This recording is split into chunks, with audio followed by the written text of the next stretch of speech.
Okay, here we are. Today was Brand Talks Day. We had 13 Brand Talks downstairs in the small hall, and we have great talks on the stage, and we will continue tomorrow, early in the morning here. The first talk will also be a brand talk with KMS team. And the last talk is also a brand talk, the final, as I like to say. Tomorrow the theme is the new agenda for strategic brand management. I love strategic talks because they trigger creativity. And so it's only natural that I'm also looking forward to the next talk titled Human Thinking and the Digital Transformation. Fundamental thoughts on today's changes. Johann Jungwirth studied electrical engineering in Baden-Württemberg. From 1997 until 2004, he worked in different positions for Daimler-Benz in Germany and mainly in Silicon Valley. After that, he worked as director for Apple in Silicon Valley for 13 months. And since 2015, he was poached by Volkswagen for the newly created position of Chief Digital Officer, where he manages the digital future of Germany's biggest enterprise. Please welcome Johann Jungwirth.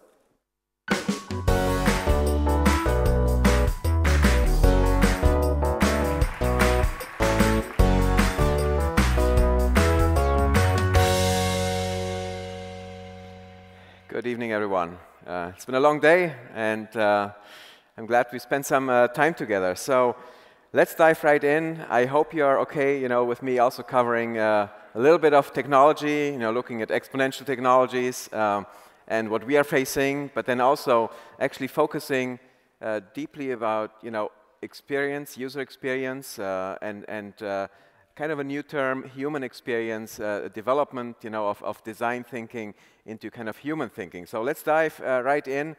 This is actually something which is facing the automotive industry. It's a huge change coming in the next very few years, going to electric drive, going to self-driving vehicles, going to vehicles you can just call on demand. Mobility as a service actually combines all of these three dimensions of disruption, and this is big. This is huge, and it's all happening actually orthogonal to each other in the next very few years. Now, what we need actually, and we need to work closely on this, and we need a lot of support from partners around the world, is actually embracing these exponential technologies and looking at this. Actually, number one is software is eating the world in all sectors. We know this. Latest since Marc Andreessen posted this, he founded Netscape and is a very successful investor with Andreessen Horowitz. Then it was platforms are eating the world, and now we are in the age of AI is eating the world. And I will talk a little bit more about how AI is actually influencing actually this new transformation we are in right now. And you see this exponential growth. I mean, if you look at how long it took Google to get to like 1 million users, how long it took Twitter, how long it took Facebook, how long it took Instagram, how long it took Pokemon Go, just a few days. It's quite amazing what these exponential technologies are actually enabling us to do. Now, what is the next big thing, at least in terms of technology? And this might have an influence on what you are doing as well, what we are doing in our respective fields. I personally think it is quantum computing. You could say quantum is eating the world. And you have seen the announcements from Google. I mean, Google is big in this game, developing next generation quantum processors. And IBM is working hard on this. Intel is working hard on this. Microsoft is working hard on this. In China, a whole institute was actually established for this, for up to like 6,000 engineers, developers, researchers working on this. And it's actually also kind of a race between nations. And it, of course, on the one hand is quantum computing, quantum internet, quantum communication has, of course, an impact. Then also quantum AI, kind of AI, building AI. And what this actually means is that we can develop like thousands of materials, like within a day, and simulate through these materials, and it will help us in all kinds of, technologies and industries, being it battery development, being it nanotechnology development, and so on. And if you combine that with other kind of disruptive exponential technologies like 3D printing, 4D printing, and so on. Massive change actually with this. Another topic I'm following very closely is actually Web 3.0, kind of the next generation internet. This might become a quite interesting topic for the current kind of internet giant companies in China, in the US. It's a different kind of game. It's more, let's say, a platform and protocol kind of technology stack game, looking at blockchain and Tangle and so on. And what you think when you think about this from a user perspective, what this might enable, eventually is these like self-driving cars or 3D mobility vehicles and so on, to really become entrepreneurs, to have like an intelligence and autonomy themselves, to even like define pricing based on demand and huge impact in this game if decentralized computing and the decentralized internet basically evolves as we believe it might. No one really knows, will this take 5 years or 10 years or 20 years actually to really be fully deployed, but there are a lot of actually even startups and other larger companies working on this. And of course, this decentralized computing could then enable, for these vehicles, but also other kind of things which are connected to actually pay for parking, like fueling, charging, mobility, transportation, e-commerce, and much more in our space. And all of this completely autonomous, including pricing. And if you look at like not just the next generation, like electric vehicles, you can think about like these vehicles having their own wallet and take care of all of these payments, transactions, and so on. Very secure, open source, simple, low cost, and this is big. And of course, we need to prepare for this. There is infrastructure building up for this. I'm personally supporting IOTA because I think this Tangle approach, it's kind of blockchain without a block and without a chain. And feeless transactions being enabled with this, very short verification times, and offline transactions, and it is actually quantum secure, which is of course important, and much more scalable actually, highly scalable than blockchain, which actually takes a huge amount of energy actually today. And of course, distributed ledger technology, overall, we actually think it will be important, for all kinds of, transactions, trusted transactions, like over-the-air software updates, and so on. Now, that said, looking at actually the business disruption side, just briefly, as part of the introduction, when you look at the 3 dimensions I mentioned before, to really get mobility as a service out, and basically for all of us to be able to use this, you need to think in these 5 layers. So on the one hand, layer 1, you need a self-driving system, and this is probably one of the hardest engineering problems of our lifetime actually today to solve. Then you need, of course, automotive OEMs, companies which build the vehicles. Number 3, you need fleet operations, and you need a fleet control center to manage the fleets. But then mobility providers, mobility platform with different kinds of services, being it ride-hailing, ride-pooling, and so on for mobility of goods. But then also content. I mean, as these vehicles, don't have a steering wheel, don't have pedals, you have all the time in the world to actually just, basically relax and sit back and, enjoy the ride and imagine you sit in your living room and experience basically the same. So in terms of user experience, a massive change. And in terms of, when you think about your fields you're working in, I mean, there's a massive change if you think about, screens, which basically cover the whole windshield and the windows and, augmented reality and virtual and mixed reality and gaming and all of that actually now suddenly in this environment of a vehicle. So looking at actually each of these layers just briefly, I think personally, this self-driving system, it's one of the hardest problems to solve, and it will be one of these core inventions, like the the steam engine, or like the train, like the electricity, like the first generation automotive product, the car 135 years ago or so about, and then the PC. So that will actually fill this next ring here, and it's hugely complex. Those of you may be interested in technology a little bit, you need 360-degree sensing, with laser sensing, with radar sensing, with camera sensing, ultrasonic or short-range radars. You need a massive compute unit, probably like 100 times, the performance of today's compute power we have in our products today. You need redundancy, like in planes, and 90% of this is AI-based software. And it is amazing. I mean, there are probably about 200 players around the world working hard, and big companies, automotive companies, tech players, startups, and it's a quite challenging problem to solve. But we actually do believe we can solve this, that this actually will be solved within the next 1 to 3 years, to actually start launching within the next 1 to 3 years, actually the first products in the world, and you can probably read about Waymo, the Alphabet company. They have actually the largest fleet right now. They have driven already more than 5 million miles, and actually have shown that this is actually possible. And you can call this an AI driver, basically, which makes Sedric, just stands for self-driving car, the abbreviation of that, even child-safe. We have built 4 of these in the meantime. One is actually a school bus, as it's shown here, and kids love it. And it's actually something which is close to my heart, because it now suddenly enables actually individual mobility for people which didn't have access to it, since the car was invented.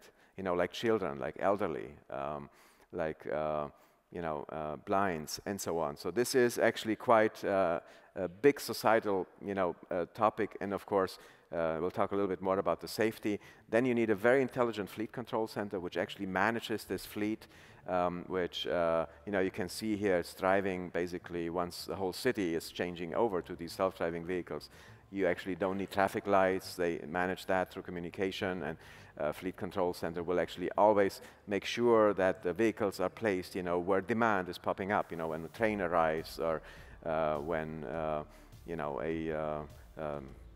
an event like this is in town, and we know when people will arrive, and it's quite a a highly, let's say, AI-based or machine learning-based intelligence center which you need to build. And you can see it also here. These vehicles, they're kind of emotional. They talk to pedestrians, and that's actually important. Also important is, and this is again, based on AI, to make sure that we interact with customers in a very user-friendly way, and then that we also make sure that we match basically demand and supply, and algorithms can learn actually this over time, so that you have a better experience. And also here, I think the user experience and legibility, and also just having actually fun using these products, using these services, is an important part of the experience. And of course, it needs to be highly efficient.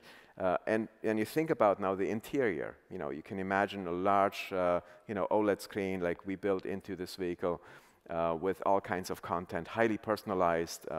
And also here, it's really closer to a living room, to a lounge experience, which is actually quite interesting. And of course, working with content providers, a completely different game. And I also think advertisement will play a role in this as well. And I do think, in general, it is actually important that, like in our case, you can build all of this stack just once, and then use it in all application fields. Passenger cars, from trucks and light commercial vehicles, all the way to buses. But then also these new categories, which you see on the right-hand side here in yellow, like new mobility as a service vehicles, all kinds of interiors. I really think the interior will kind of become the new exterior. So that means, think about, like a gaming pod, or a lounge pod, or a music theater pod, or a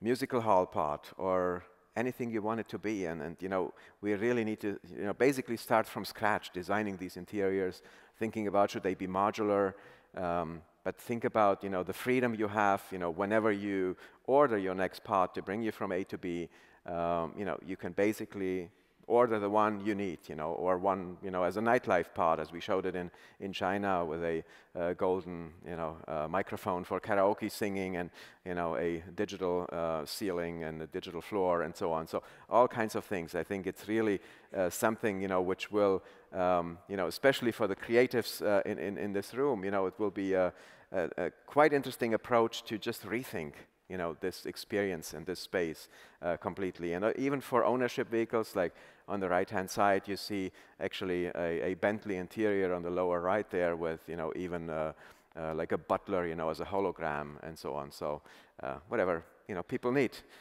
for life. What is important, even on this layer 2 on the product side, these vehicles are built with completely different criteria in mind.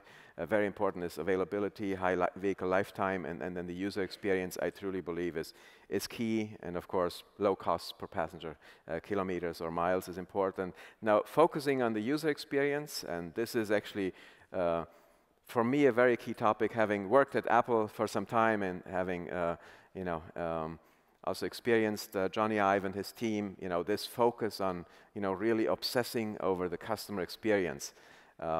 This is hugely important, and I think Apple does this extremely well, with all of their different products and services. And, on the one hand, it is about, how do things look, authenticity, aesthetics, harmony, consistency. It is how things feel, the interaction with the environment, the joy of use, the atmosphere it creates. But then it's also about how things work, right? We all remember Steve Jobs, saying design is not just about how it looks, but actually how it works. And this is actually still true, the intellectual understanding, but then also the functionality, the usability, and predictability. And this basically, for me, really makes UX, or makes the user experience design as a whole. Now, when you look at, kind of history, where we all started, like in the 90s with computers, it all started with desktop, right? And it was kind of not really intelligent and not so convenient. But then in the 2000s, it was about mobile first, with the rise of the mobile phones. But then in like the 2010s, it was about mobile only. I still remember, back then it was Larry Page, saying that Google's direction is basically mobile only. And then in the 2017, 17, 18, today is about AI first. Last year's Google I/O, Sundar Pichai's direction also for the developer community was, in the usability and in basically the application development community to really focus on AI first. Meaning, if you think about an innovation, think about an idea, you actually, may implement it first, for Google Assistant or for Alexa or for, bots or some other digital assistant. And then, of course, the question is, how does this game continue, right? Will we eventually look at an AI-only experience, or should it be human first? And I personally believe actually in this perfect symbiosis of human intelligence and artificial intelligence. I think that is the right approach. I think that's what society, what people expect. And I think at the end, this will actually give us the best of both worlds. And thinking that further, I personally actually think we can go beyond design thinking. We all love actually design thinking in our approach, how we develop products, how we actually iterate with customers and so on. But we have come up with another approach, actually kind of taking that into consideration, but actually putting the human even more in the center and thinking about the empathy part. And actually we call it human thinking, and came up with 8 criteria. On the one hand, number 1, emotion. When you think about a product or a solution or something you create, does it actually touch people? Do people really enjoy it? Number 1 question. Number 2, beauty. Is it beautiful, and actually does it show that we deeply care? And I've seen this, experienced this at Apple and in Silicon Valley, heavily, and actually showing that we care in the design, being it the industrial design, being it the human interface design. Then the innovation, does it actually solve a real problem? Innovation is not just about having an idea. It's actually about solving a problem. I think that's the best definition I've read around innovation. Then intelligence, is it a smart solution, especially now heavily powered on deep learning, on machine learning, on AI? People just expect products, solutions to be smart. Then integrity, is it the right thing to do? I've also heard this question many times in executive reviews. Just this question is, what is the right thing to do? Sometimes you need to delay a product launch. Sometimes you need to work longer on a logo or on a font, or think about Steve Jobs, visiting those calligraphy classes. And I have to say, if you have not seen his commencement speech at Stanford, this is Steve's, best speech in my opinion. And he actually talked about this. He talked about 3 stories in his life, and one was actually this: visiting these calligraphy classes. And he said basically, you can never connect the dots looking forward. You can only connect the dots looking backwards. And how he then basically with Apple, created these beautiful fonts, and then also said basically Microsoft just copy the Mac, and then it was basically available to everyone around the world. Now, what about our life actually, in people's life? Does it improve people's life? I think this is also important. And this is not just, kind of like a saying, in Silicon Valley. People really deeply care and believe, that they can make kind of a dent in the universe.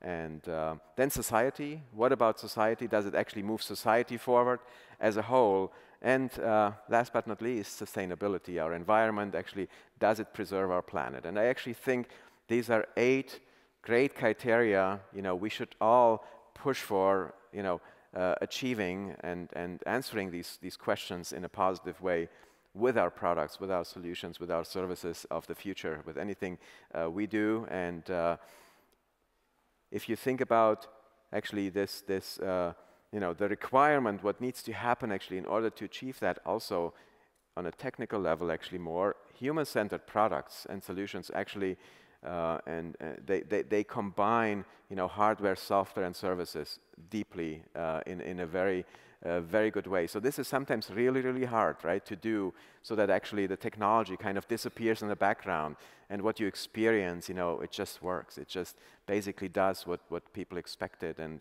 they don't even realize, how hard it is actually to solve this. Now, kind of just running through, this mobility as a service product, briefly kind of applying or testing these criteria. Emotional, is it emotional? Of course.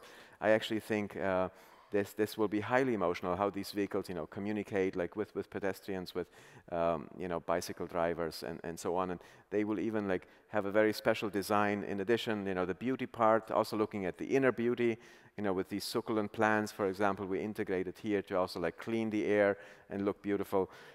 Then innovation. I mean, we created this one button. It's like an Amazon dash button, for mobility. So it's for the people which maybe don't want to carry a smartphone. I mean, we use design thinking here in Berlin, actually. We went to the streets, talked to about 40 people, and asked them about this user experience, included them in the design process, and we came up with 7 personas, and one of them was an 82-year-old lady here from Berlin, who said, I don't carry a smartphone, I come from a time where the enemy listens, and we thought about how can we give this lady a solution to include her actually in this mobility as a service future. And so we came up with this one button which has GPS, which has connectivity, which has a compass, and you just push the button, it knows who you are, it knows where you are, and it will send the next self-driving electric vehicle to your place. And then you see this light ring. Initially, when you push the button, it rotates, so it searches for the first available vehicle. When it found a vehicle, you see that ring actually changing and filling from 0 to 100%.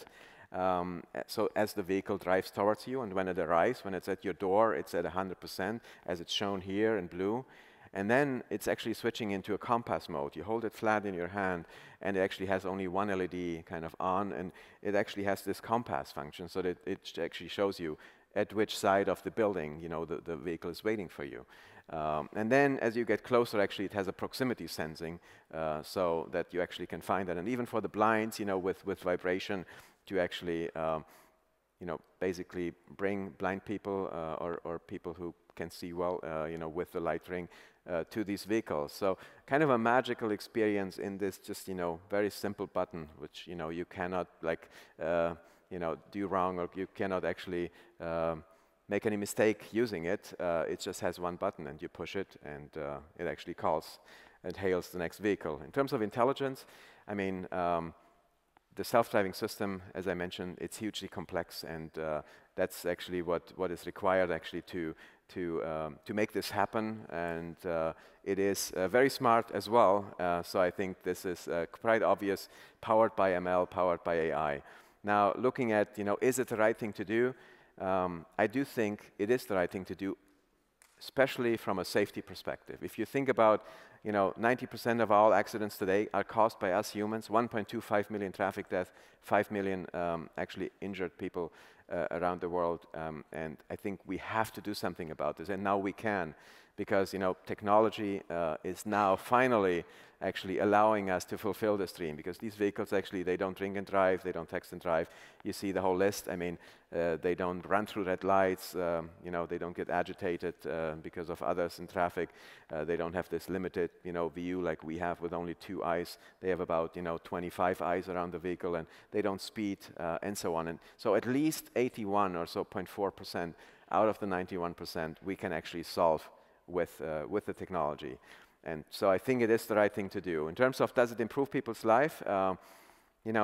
Look at the 38,000 hours we can give back to you, to all of us, actually. That's about the time we are spending in our vehicles, in our lifetime. Think about that time, you can use for playing with your kids, finally, actually realize the nature you're driving through, and maybe read a book or work on calligraphy, or on the next font you're designing, or anything you love to do.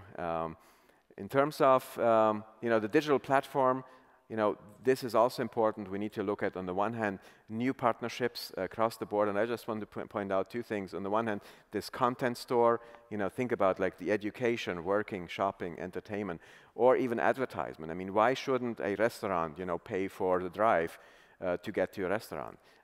Completely new approach, maybe within a, let's say, a 5 miles radius, in basically the service fee or the price of a dinner or a meal or so, basically the mobility or transportation could be included.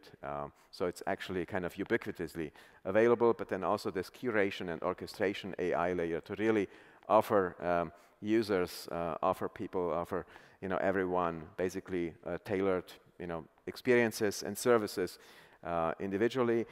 Now, is it good for society? I kind of hinted to this already. I think this accessibility, for everyone, so making mobility for all available, it will increase social mobility.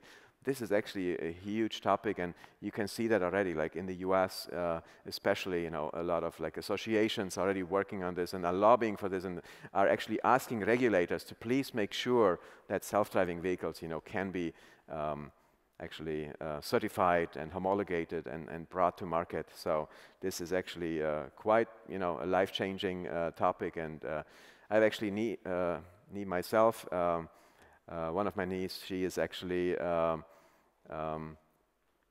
disabled, and my sister can't wait actually for this vehicle to actually be on the market very soon. I believe in the next, 2 to 3 years, we will see this happening in the United States first, because regulation is further, then in maybe the Middle East, like Doha, Dubai, Abu Dhabi, and like Singapore, and then China next as a large market, and then based on regulation, looking at UN ECE regulation like Geneva Convention, Vienna Convention, things which have to change here in Europe. At the moment, it looks like we will be kind of the last, large market where we can actually deploy this. But this is actually all happening now and being pushed really, really heavily.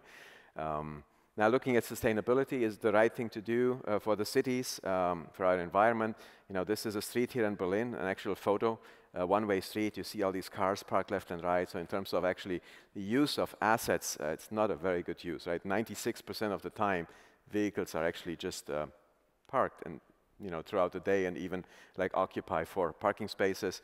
Now, this is how this street could look like, by 25 approximately, even here in Europe. You have 2 lanes. You don't have these cars actually parked on the left and right. This is Houston in Texas, and you can see in blue here all of these parking spots, parking garages, parking lots. It's amazing how much room in these cities we are wasting for parking. I mean, cities for the last 100 years, they have been built around streets and infrastructure for vehicles. And this is how this could look like, how Houston could look like in 2025 if I go back and just show that again. You can see, it could be parks, it could be, museums or shopping or entertainment or actually living spaces or office buildings or, just some playgrounds for children being built. Sometimes I'm being asked, so what about parking? I mean, even if you have a smaller fleet for, shuttles and pods and so on, I mean, they still need to like get charged and get, maybe parked during night or so from like 1 o'clock to 4 o'clock.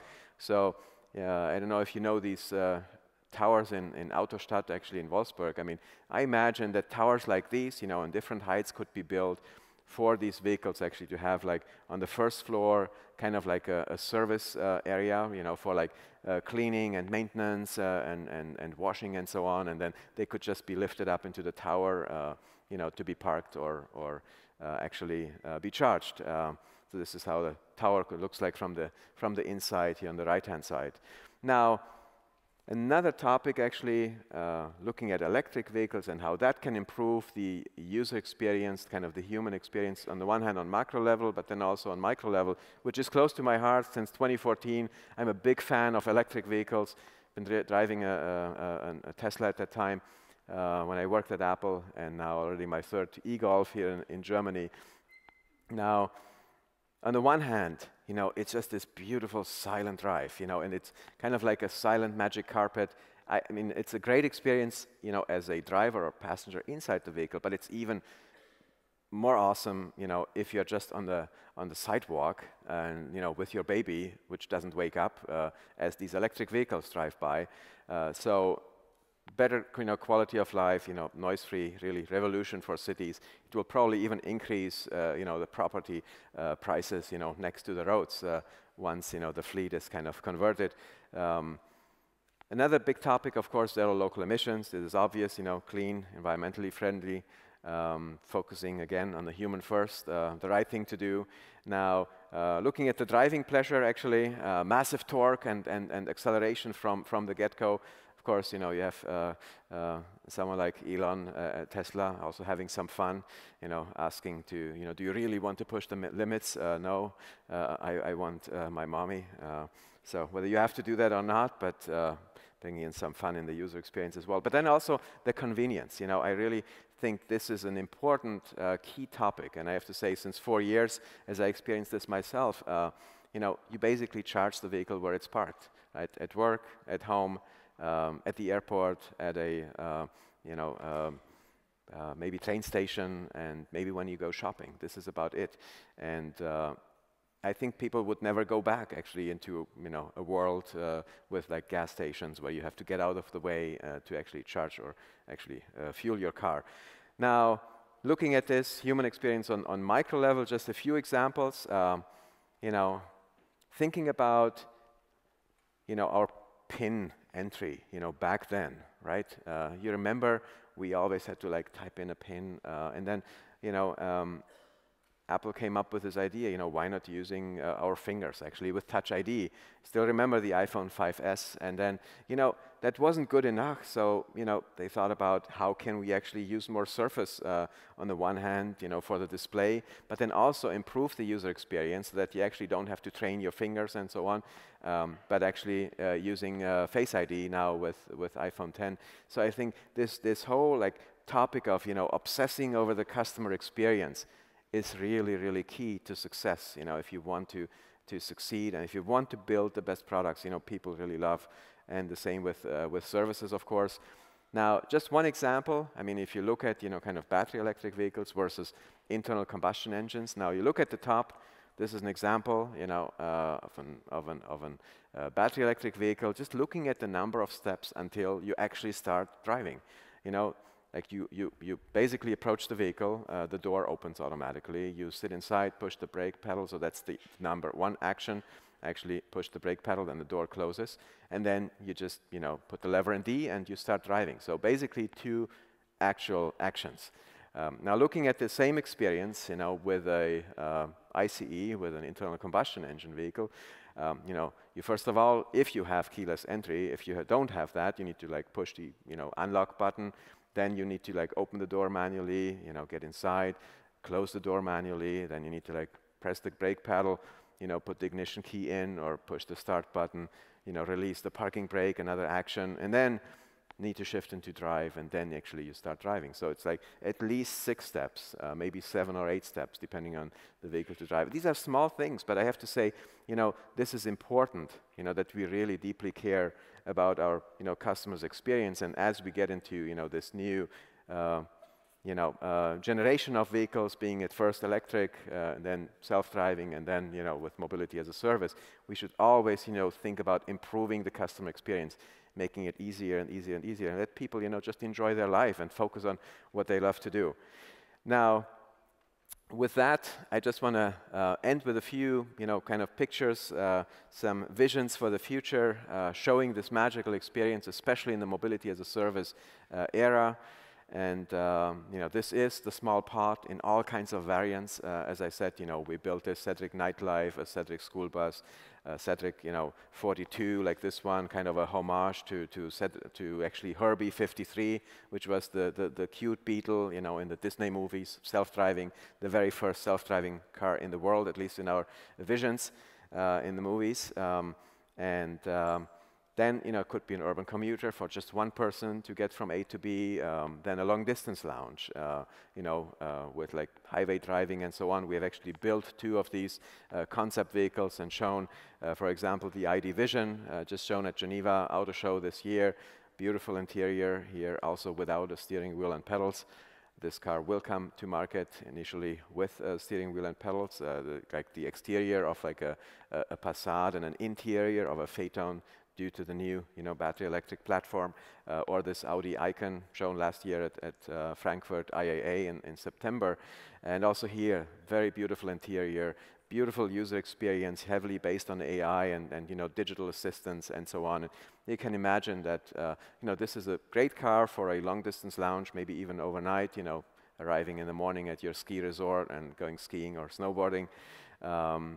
And a racer, I've been now several times in vehicles, like just on a racetrack to have some fun, like self-driving on the passenger seat, and these vehicles like learn, lap after lap after lap, the conditions of each of the turns and so on.